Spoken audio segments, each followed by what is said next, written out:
Hello and welcome back to Dawn Chorus Writes Miraculous Ladybug fanfiction.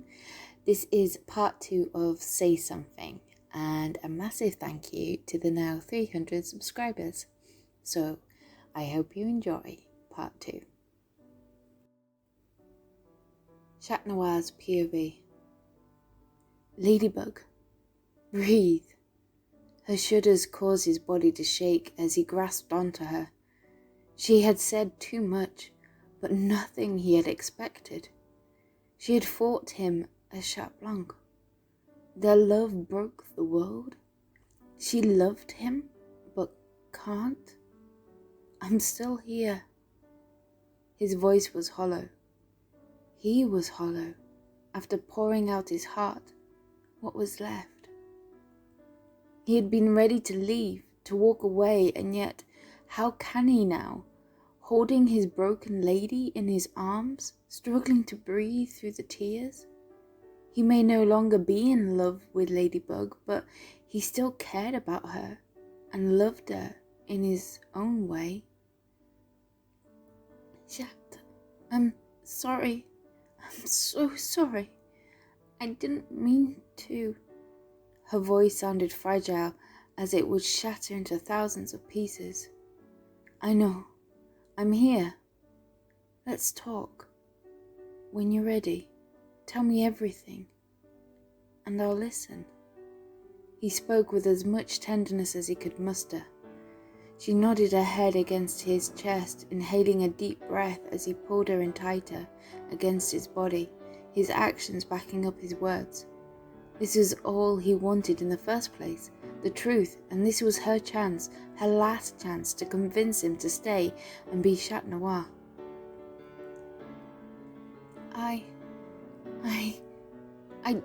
don't know where to start. Tell me about Chat Blanc. What happened? It must be a year ago now. I did something which somehow led you to know who I was. She pulled back a little, fiddling with her fingers in a manner that wasn't Ladybug.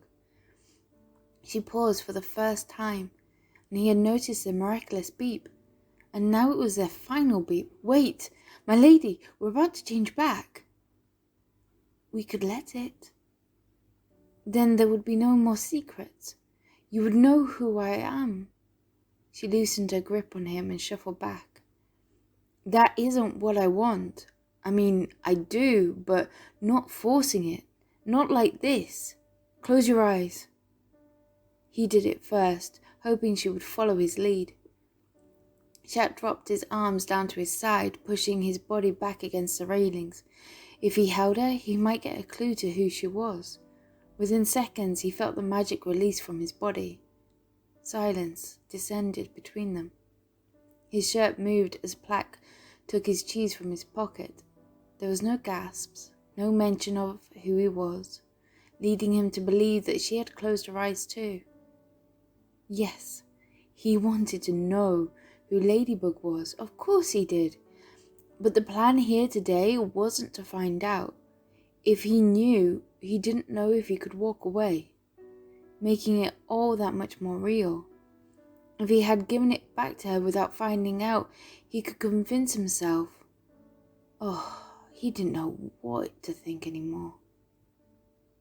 Kid, were you about to give me back?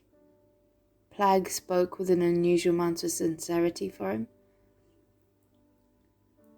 Plague! Shh! We can't! Tiki mumbled through a mouthful. Sugar Cube. I'm not saying his name, but I need to know.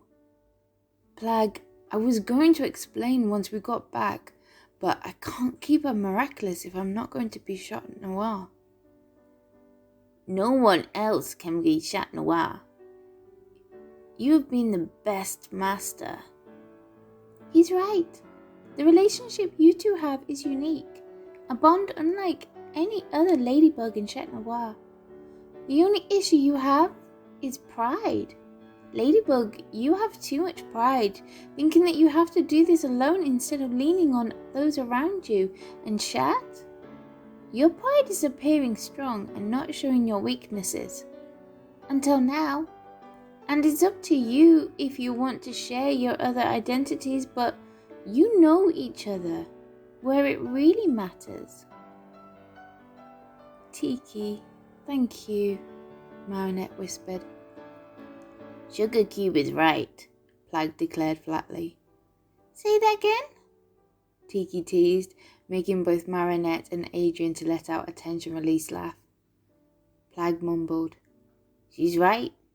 There is something special about the two of you.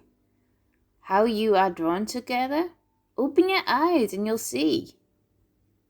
Plag. Adrian reached out and felt Marinette's legs, followed by her hands landing on top of his. He could feel her skin, her soft, delicate skin on her slim fingers. Oh, the temptation to now know who these fingers belonged to had become intense as she picked up his hand and sandwiched it between hers. He felt a different shiver run through his body as she stroked her thumb gently over the back of his hand. They had touched countless of times. He had even touched her face, but there had always been that barrier between them of the suit. Now there was nothing. Do I still call you Kitty when you're... Her voice was calmer now, with a light laughter at the strangeness. I'm not sure. To be honest, I struggle to think of you any other than Ladybug. We could, open our eyes and then there. I have wanted to know for so long, but I never thought it would be like this. Why don't we talk for a while with our eyes shut and see how we... Surprised by his own words, turning down the chance to know who Ladybug was. But yet again, Tiki was right. He knew who she was, or thought he had. This was his opportunity to know her without being distracted by a name. He clasped his hand around hers, encouraging Marinette to shuffle closer to him. Why don't you finish telling me about Chat Blanc?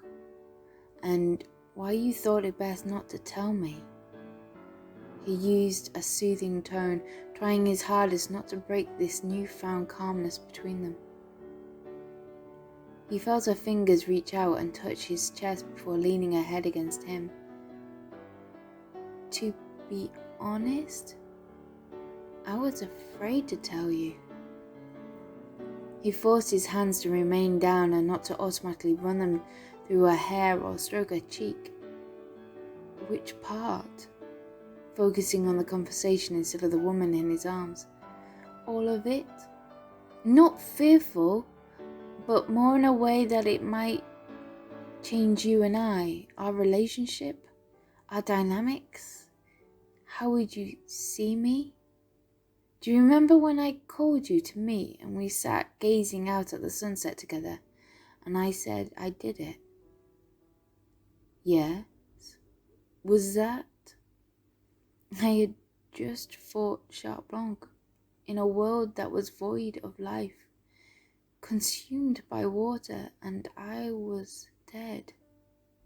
Her voice was barely above a whisper. He paused, collecting his thoughts. I found out who you were, got acclimatized, killed you, and you had to travel to this parallel world and fight me too. This was hard to believe. It belonged in one of his comics. But then again, he was Chat Noir with a magic suit and a kwame. Who was he to question? But the burden she must have felt, the pain of the battle, and yet, why? You didn't tell me all that, sitting together. Why? I could have helped you. Somehow, we might not be here if you had. He felt her shuffle in his arms. I'm not blaming you. It's just a lot for one person to handle, and as your partner, I could have helped. Would you have listened? Not the battle part, but why the battle took place. Of course I would have. Back then, a year ago, you loved me differently, almost like an idol. If you're honest with yourself, you didn't see the girl behind the mask, only Ladybug. If I told you we couldn't take that step in our relationship, I think you would have thought it was another way of blocking your advances. She was right. He would have thought that. Still, only a few months ago he would have seen that. Instead of the young woman in his arms who is strong, stronger than he, and yet not the idol he made her to be. I think you should have still told me sooner, instead of this.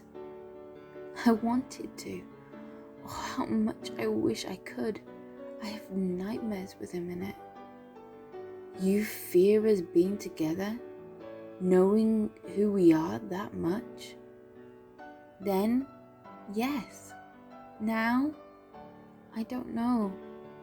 You discovered who I was, and you must have been so disappointed to end up being akumatized. No, my lady, I loved you as Ladybug, and whoever you are behind the mask, it must have been something else.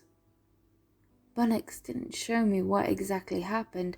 All I know is that Shot Blanc knew me, said my name as we fought. Do you now no longer love me? I don't know. You hurt me, Ladybug, more than anyone else. You lied to me, kept secrets from me when I thought it was you and me against the world. Instead, this happened. I think it took this to happen for us to finally communicate to each other, to be ready to let you in, fully in. Tiki is right. When I confessed to Alia who I was, everything was becoming too much for me. He was right. She had told Alia, but there is only one person who is close enough to do that.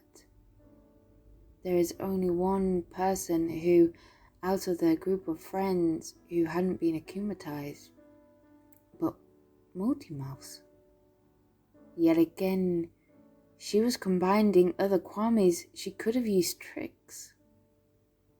Without wanting to, had he just discovered who Ladybug was? Marinette, who he had been spending more time with as Shot, who he had been secretly falling in love with, was his lady too?